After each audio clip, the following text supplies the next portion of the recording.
mbokk yi dal leen ak jàmm ci seen site bi di jant bi TV di site buy woote jàmm liggéey juboo jubale ak jaamu yàlla ngir njariñu Sénégal gi ñu bokk ak jant bi TV aboneel bés kolos bi man di topp mboolem suñu programme te lépp lalu ci jàmm.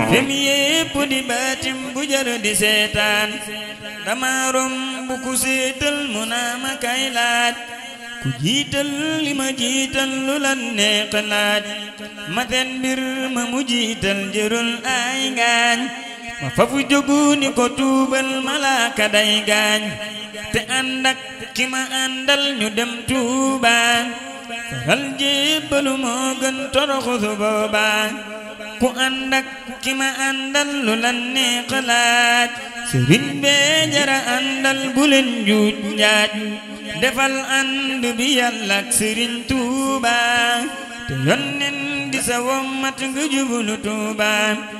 ila baarikumu yaa unaasu tuubu wa kunu ma dayqilo anibu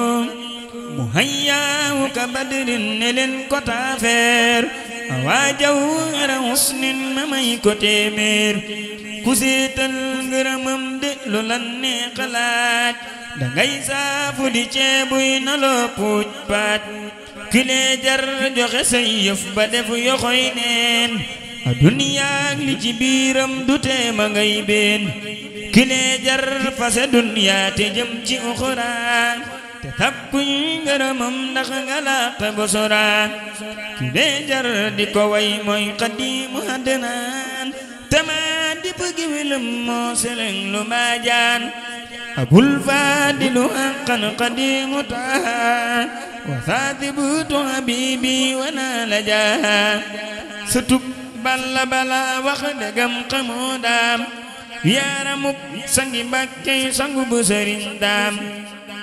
caqub kër maaram mooy diggal ba ñuy raat ñu teew ak ñi fi teewul adal du den maas ma way ndaama la gàttoon te gétti waa Faas teraw yaarami Faas ak rijaali mukunaas alaalam tara aynaaya midla dayqi kamaalan wa jamaalan adaala wataqi Sëriñ Bamba du seen mappandoo du seen maas da ngeen dëkk lu bindam bi boromu aras maas Sëriñ Bamba du seen mappandoo du seen maas na ngeen dëkk lu bindam bi boromu aras maas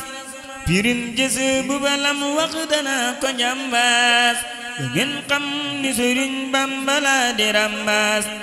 sëriñ bee jara way Mbàkke moo yeyoo taas dama yab ci sa xaaram te la jumay paas